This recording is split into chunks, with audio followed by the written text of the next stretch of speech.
بسم الله الرحمن الرحيم. رب اشرح لي صدري ويسر لي امري واحلل عقدة من لساني يفقهوا قولي. اهلا وسهلا بكم اعزائي الطلبه والطالبات طلاب ثيرد بريب، دكاتره ومهندسين وعلماء مصر القادمين ان شاء الله. معايا ومعاكم ان شاء الله هنبدا الموديل انسر بتاع الاليكس اكزام في الجيومتري. يلا نبدا.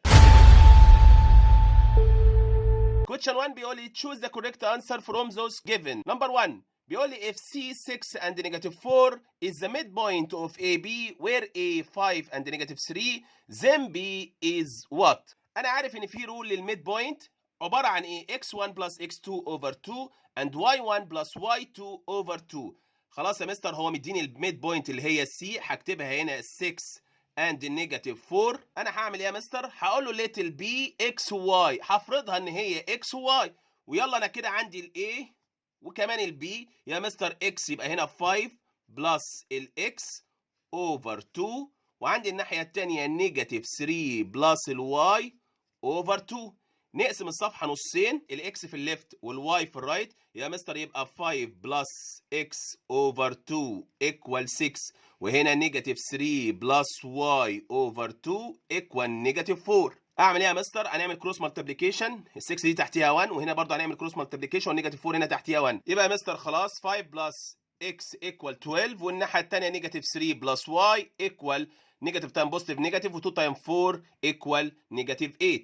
اللي مضايق الاكس هنا ال5 ودي بوزيتيف، هتعدي الناحيه الثانيه بالنيجاتيف يا مستر، يبقى اكس ايكوال 12 ماينس 5 يبقى ايكوال 7. اللي مضايق الواي النيجاتيف 3 وهتعدي برضه الناحيه الثانيه بالبوزيتيف، يبقى واي ايكوال نيجاتيف 8 بلس 3، ونيجاتيف 8 بلس 3 ايكوال نيجاتيف 5. يبقى خلاص البي يا مستر هي ال7 واند نيجاتيف 5. نكشف كده على الانسر بتاعتنا، موجوده يا مستر، موجوده. تشوز A. Question 2 معايا بيقول لي the measure of angles that complements an angle of measure 60 degree is what؟ الكويشن دوت accumulated basic scales، جاي لك من الفيرست بريب وانا هفكرك بيه. بيقول لك السم of two angles complementary المفروض يبقوا equal 90 degree، والسم of two angles لو سألك على السبلمنتري يبقى equal 180. طب هو عايز الكومبلمنت بتاع ال 60، اعمل ايه يا مستر؟ اقول 90 minus 60 degree يبقى equal 30 degree. اكشف كده عن الانسر بتاعتي، موجوده يا مستر، موجوده. تشوز سي. Question 3 بيقول لي if sin theta equal 0.6 then measure of angle theta approximate value equal what؟ سؤال سهل جدا ما فيهوش اي مشكله. انا هعمل ايه يا مستر؟ كل ده هيخلص بالكالكليتر. هنعمل شيفت ساين 0.6 وبعد كده ادوس ايكوال، وبعد كده ادوس البوتوم اللي عليه واوات بالمنظر ده اهي. شيفت ساين 0.6 ايكوال، دوسنا البوتوم بتاع الواوات، طلعت الريزلت معايا 36 ديجري 52 مينت 12 سكند. نكشف عن الانسر بتاعتنا، موجوده يا مستر، موجوده اهي. تشوز B. Question 4 بيقول لي the square whose area is 100 cm square then its diagonal length is what centimeter؟ هفكرك انا الاريا اوف سكوير الطلبه حافظينها ان هي اس سكوير. مستر بس هو جايب لي الدياجونال، وطالما لعب لعبه الدياجونال يبقى انا هدور على السكند رول بتاعت الاريا اوف سكوير اللي هي بتيجي من الدياجونال. بتيجي ازاي؟ هاف diagonal square. طب مستر ليه diagonal square؟ لان التو diagonals هنا are equal in length. طب يا مستر اعمل ايه؟ اكتب ال 100 هنا وهنا الهاف دي سكوير. يبقى مستر خلاص الدي سكوير ايكوال، اللي مضايق الدي سكوير ال2 اللي واقفه ديفايد تعدي الناحيه الثانيه بتايم، يبقى 100 تايم 2 يبقى ايكوال 200.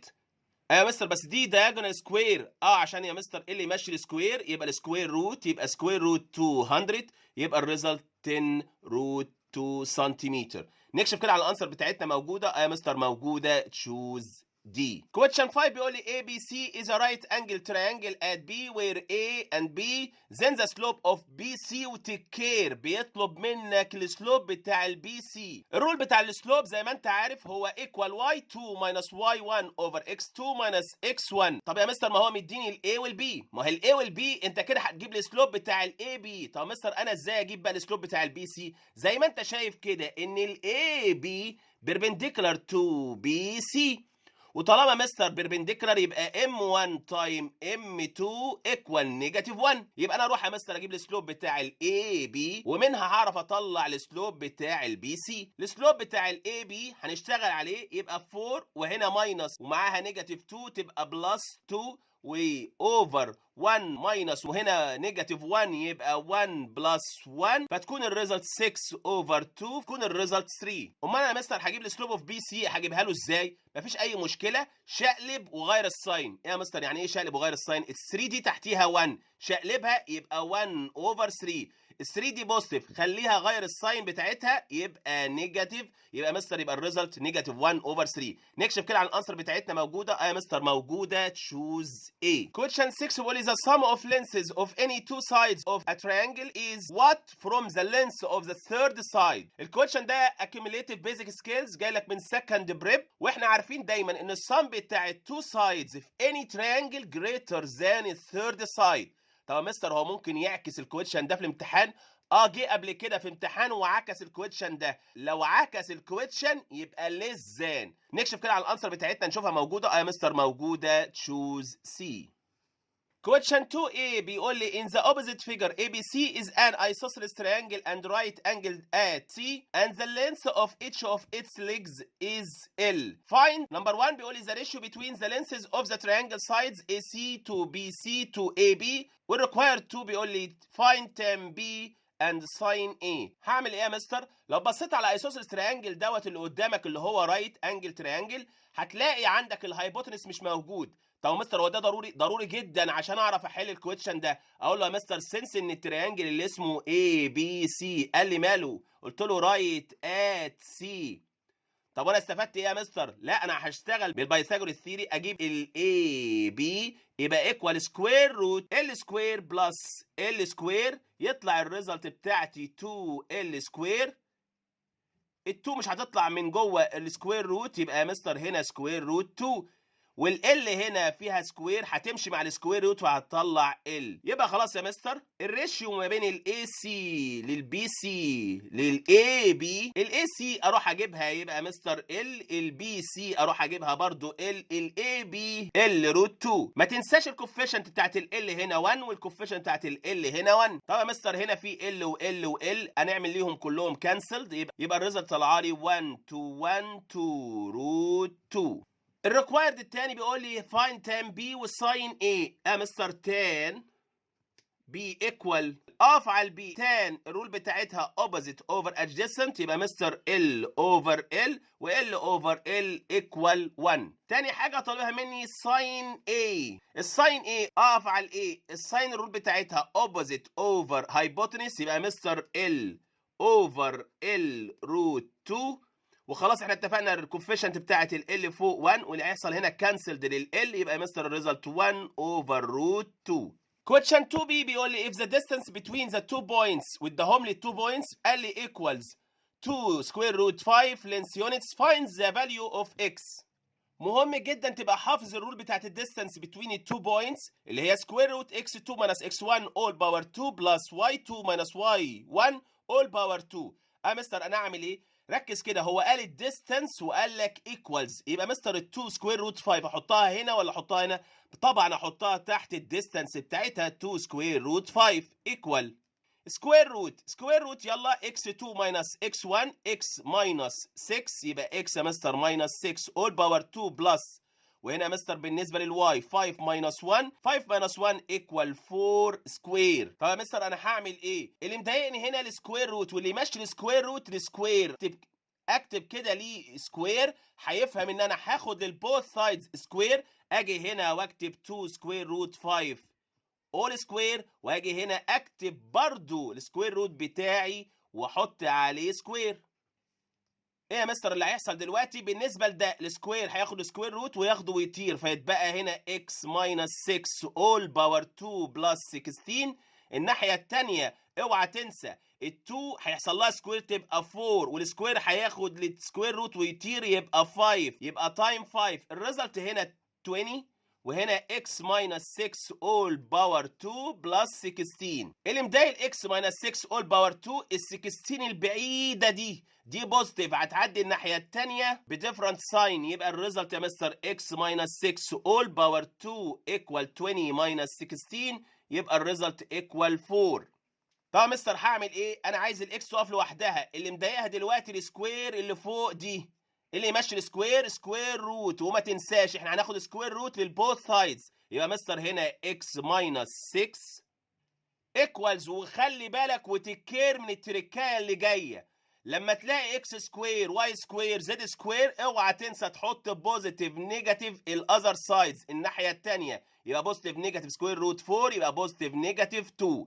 اجي هنا بقى واقسم الصفحه نصين، يا اما يا مستر x minus 6 equals 2 يا اما يا مستر x minus 6 equal negative 2. اللي مضايق الاكس هنا النيجاتيف 6 تعدل الاذر سايد بالبوزيتيف يبقى مستر x equal 2 بلس 6 equal 8. واللي مضايق الاكس الناحيه الثانيه برضه النيجاتيف 6 تعدل الاذر سايد بالبوزيتيف يبقى مستر x equal نيجاتيف 2 بلس 6 يبقى الريزلت equal 4. كده يا مستر الاكس equal 8 or 4. Question 3A بيقول لي if the points A و B و C و D are the vertices of rhombus, find number 1 the coordinates of intersection point of its diagonals, number 2 the area of rhombus A B C D. ده شكل الرومبس ال A B C D عنده two diagonals not equal in length وعنده two diagonals bisect each other at point M. لقيت ان البوينت الميد بوينت دي اسمها M. انا اروح اجيب يا مستر الكوردينيتس اوف ميد بوينت اللي هي الام.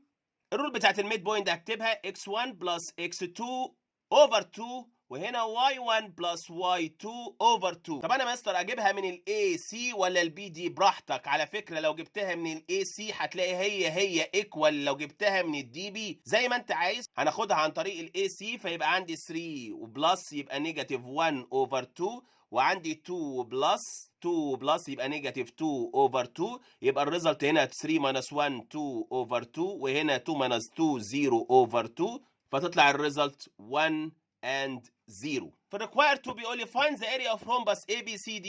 الاريا اوف rhombus equal half D1 time D2. يا مستر D1 و D2. D1 هو الدياجونال نمبر 1 و D2 الدياجونال نمبر 2. يعني يا مستر قصدك هاف تايم اللينس بتاع الاي سي تايم اللينس بتاع البي دي. اروح اجيب الديستانس بتاعت الاي سي والبي دي وليها رول سكوير روت x1 ماينس x2 اقف عند الاي والسي ادي x1 ماينس x2 يا مستر يبقى 3 وماينس وقدامها نيجاتيف يبقى بوزيتيف 1 اول باور 2 بلس y2 ماينس y1 يبقى مستر هنا 2 وهنا 2 ماينس وقابلت نيجاتيف يبقى بلس 2 اول باور 2 يعني سكوير روت 4 سكوير بلس 4 سكوير يعني سكوير روت 32 فتطلع الريزلت 4 سكوير روت 2 يونت لينث. اروح اجيب البي دي باي ذا سيم واي يبقى سكوير روت اقف عند البي والدي يبقى هنا مستر 4 وهنا ماينس وقابلت نيجاتيف يبقى بلس 2 اول باور 2 بلس وهنا نخش على نيجاتيف 3 ماينس 3 يبقى هنا مستر نيجاتيف 3 ماينس 3 اول باور 2 يبقى الريزلت 6 سكوير بلس 6 سكوير يبقى الريزلت ايكوال سكوير روت 72 تطلع الريزلت 6 روت 2 يونت لينث. يبقى خلاص يا مستر يبقى الاريا اوف رومبس ايكوال هاف تايم الاي سي احنا جايبينها ب 4 روت 2 وجايبين البي دي ب 6 روت 2 فتطلع الريزلت هنا هنعمل سمبليفاي ال 2 اوفر 2 1 وال 4 اوفر 2 2 2 تايم 6 12 وروت 2 تايم روت 2 ايكوال 2 فتطلع الريزلت 24 سكوير يونتس. Question 3B بيقول لي without using calculator find the value of x where x is the measure of an acute angle which satisfy 2 sin x equals sin 30 cosine 60 plus cosine 30 sin 60. الراجل قال لك without using calculator يبقى لازم تبقى حافظ التريانجل دوت بالمنظر ده اللي هو 30 60 تريانجل. لاحظ حاجه 30 فيها 3 فروت 3 جنبها بالظبط وهنا 1 وهنا 2 على الهايبوتنس. اعمل ايه يا مستر؟ اكتب اللي هو عايزه اللي هو 2 ساين اكس ايكوال ساين 30 كوزاين 60 بلس كوزاين 30 ساين 60. اسيب ال 2 ساين اكس زي ما هي واروح للساين 30 اقف عند ال 30 الساين بتاعتها اوبوزيت اوفر هايبوتنس يا مستر ايكوال هاف تايم كوزاين 60 اقف عند ال 60 واسال نفسك الرول بتاعت الكوزاين adjacent اوفر هايبوتنس يبقى مستر برضو ايكوال هاف بلس كوزاين 30 اقف عند ال 30 الرول بتاعت الكوزاين adjacent اوفر هايبوتنس يبقى مستر روت 3 اوفر 2 تايم ساين 60 اقف عند ال 60 يبقى اوبوزيت اوفر هايبوتنس يبقى روت 3 اوفر 2 1 تايم 1 1 2 تايم 2 4 بلس روت 3 تايم روت 3 يبقى ايكوال 3 و2 تايم 2 4 كوارتر بلس 3 كوارتر يبقى الريزلت ايكوال 1 وهنا 2 ساين اكس زي ما هي. اللي مضايق الساين اكس 2 واقفه تايم تعدي الناحيه الثانيه ديفايد من تحت، يبقى مستر الريزلت ساين اكس ايكوال 1 اوفر 2. اعمل ايه يا مستر؟ افتكر كده ساين مين اللي هي بهاف؟ ساين يا مستر ال 30 طبعا اللي هي اوبوزيت اوفر هايبوتنس، وممكن اعملها بالكالكليتر اللي هي شيفت ساين الهاف، هتطلع لك اكس ايكوال 30 degree. Question 4a بيقول find the equation of the straight line passing through the point 1 and 2 and perpendicular to the straight line passing through the 2 points A and B. اعمل ايه يا مستر؟ عشان اجيب الايكويشن بتاع الستريت لاين انا عايز حاجتين مهمين. اول حاجه السلوب بتاع الستريت لاين بتاعي، تاني حاجه عايز الانترسبتد بارت اللي هو الجزء المقطوع من الواي اكس. طبعا يا مستر انا بالنسبه للستريت لاين بتاعي مش واضح لي السلوب بتاعه، بس الراجل قايل لك جيفن مهمه قوي، بيقول لك خلي بالك الستريت لاين بتاعك بيربنديكولار على جيفن ستريت لاين انا مديهولك بتاع اي بي. اول حاجه يا مستر اروح اجيب السلوب اوف اي بي اللي هو الرول بتاعت y2 minus y1 over x2 minus x1. الاي اهي والبي اهي. يلا يا مستر يبقى هنا نيجاتيف 4 وماينس وهنا قدامها نيجاتيف يبقى بوزيتيف 3 واوفر عندي 5 ماينس 2، فتكون الريزلت نيجاتيف 4 بلس 3 تبقى نيجاتيف 1 و5 ماينس 2 ايكوال 3. خلاص يا مستر يبقى السلوب اوف ريكوايرد ستريت لاين هو ايه؟ بيربنديكولار. اعمل ايه؟ خلاص يا مستر شقلب وغير الساين، هي نيجاتيف تبقى بوزيتيف، هي 1 اوفر 3 يبقى 3 اوفر 1 يبقى بس يبقى السلوب بتاعنا ايكوال 3. يبقى خلاص يا مستر ذا ايكويشن اوف ريكوايرد ستريت لاين، انت عارف الجنرال ايكويشن شكلها كده واي، والمفروض نكتب هنا ام اكس، الام هي السلوب انا جبته خلاص يا مستر 3 يبقى 3 اكس بلس سي. السي دي هي الانترسبتد بار، فاضل لي دي بقى اجيبها. اعمل ايه يا مستر عشان اجيبها؟ البوينت اللي هو قال لك ان الستريت لاين بتاعك اللي انت هتجيبه باثنج ثرو البوينت دي مش جايه ببلاش. امال اعمل ايه يا مستر؟ اقول له سنس يا مستر ان ال1 وال2 ساتيسفاي ذا ايكويشن، يبقى therefore اعمل ايه؟ ال1 مكان الاكس وال2 مكان الواي، يبقى مستر هنا 2 وهنا 3 تايم 1 بلس سي. يبقى يا مستر خلاص السي اللي مضايقها 3 تايم 1 3، هنا بوزيتيف تعدي الناحيه الثانيه بنيجاتيف يبقى 2 ماينس 3 فتطلع الريزلت نيجاتيف 1. يبقى مستر خلاص ده ايكويشن بتاعتنا خلاص y equals 3x minus 1. Question 4b بيقول لي prove the following equality with indicating the steps tan 60 equal to tan 30 over 1 tan square 30. اعمل ايه يا مستر؟ عارف هنا التريانجل اللي هو 30 60 روت 3 1 و2، وممكن اشتغل بالكالكليتر. اول حاجه اجيبها الليفت هاند سايد اللي هو tan 60، يبقى مستر tan 60 اقف عند ال 60، التان هي الاوبوزيت اوفر ادجيسنت اللي هي روت 3 اوفر 1، يبقى مستر الريزلت روت 3. كده جبنا الليفت هاند سايد. اروح اجيب الرايت هاند سايد اللي هو 2 tan 30 اوفر 1 ماينس tan سكوير 30. ادي 2 زي ما هي، وهنا التان 30 اقف عند ال 30، التان اوبوزيت اوفر ادجيسنت يعني 1 اوفر روت 3 اوفر 1 ماينس تان سكوير 30. انت لسه جايب التان يبقى 1 ستار 1 اوفر روت 3 اول باور 2، تطلع الريزلت معاك 2 اوفر روت 3 وتحت 1 ماينس 1 اوفر روت 3 وعندها سكوير يبقى 1 اوفر 3، فتكون الريزلت 2 اوفر روت 3 اوفر 1 ماينس 1 اوفر 3 تطلع هي 2 اوفر 3. يا مستر 2 اوفر روت 3 ديفايد 2 اوفر 3 تبقى الريزلت 2 اوفر روت 3 تايم 3 اوفر 2، هيحصل تكنسل هنا لل2 يبقى الريزلت 3 اوفر روت 3، تخلصها بالكالكليتر تطلع لك برضو روت 3. خلاص يا مستر ادي الليفت هاند سايد طلع بروت 3 والرايت هاند سايد طلع برضه بروت 3، يبقى therefore يا مستر الليفت هاند سايد ايكوال الرايت هاند سايد.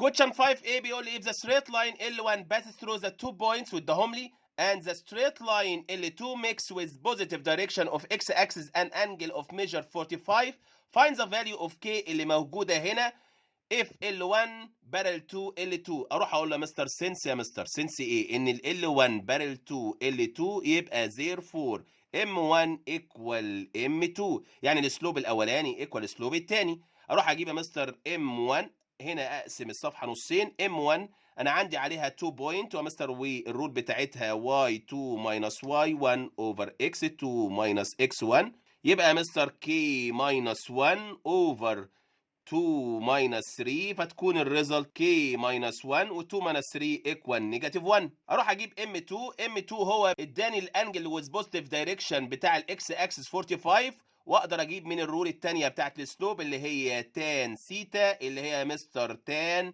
45 والتان 45 انا عارف يا مستر ان هي ايكوال 1. خلاص كده هعمل هنا ايكواليتي ما بين الام 1 والام 2 يبقى مستر كي ماينس 1 اوفر نيجاتيف 1 ايكوال 1. اعمل كروس مالتيبليكيشن يبقى مستر كي ماينس 1 بوزيتيف تايم نيجاتيف 1 تايم 1 ايكوال 1. اللي مضايق الكي النيجاتيف 1 تعدل الاذر سايدز بالنيجاتيف يبقى الكي ايكوال نيجاتيف 1 بلس 1 يبقى ايكوال 0. ومع اخر كويشن معانا في الاكزام بتاعنا 5 بي بيقول لي prove that the points A and B and C are not collinear. يا مستر عشان اعمل بروف ان هم اصلا كولينير كنت بروح اجيب السلوب بتاع الاي بي والسلوب بتاع البي سي ولازم يبقى التو سلوبس دول ايكوالز عشان يبقى هم كولينير. يعني انت قصدك يا مستر بالنسبه للكويشن ده اللي هو طالب فيه ان انا اعمل له بروف ان هم نوت كولينير المفروض اجيب السلوب ده الاولاني اللي هو بتاع الاي بي والسلوب بتاع البي سي والمفروض يطلعوا نوت ايكوال يبقى خلاص الاي والبي والسي نوت كولينير. يلا مستر هننفذ اللي احنا قلناه نجيب هنا سلوب اوف اي بي اللي هي y2 minus y1 يبقى يا مستر هنا 5 minus 3 وهنا x2 minus x1 نيجاتيف 2 minus 3 يبقى مستر نيجاتيف 2 minus 3 يبقى الريزلت 5 minus 3 equal 2 نيجاتيف 2 minus 3 يبقى نيجاتيف 5. اروح اجيب السلوب اوف بي سي يبقى ايكوال هنشتغل على البي سي يبقى هنا 3 minus 2 اللي هي y2 minus y1 وتحت x2 ماينس وهنا قابلت نيجاتيف يبقى هنا بلس 4. الريزلت هنا 3 ماينس 2 1 و3 بلس 4 7. انا خلاص يا مستر اكتشفت خلاص يا مستر سنس ان السلوب بتاع of AB doesn't equal slope of BC زي ما انت شايف هنا 2 over negative 5 لكن التاني 1 over 7 يبقى therefore يا مستر A B and C are not collinear. وبكده خلصنا اخر كويشن موجود معانا في الاكزام بتاع اليكس. الامتحان كان سهل جدا ما فيهوش اي مشكله. حلوا الامتحانات بايديكم اتدرب على حل امتحانات كتير افهم ماث ما تحفظش ماث الموضوع سهل وان شاء الله نجيب الفول مارك. اشوفكم على خير استودعكم الله والسلام عليكم ورحمه الله وبركاته.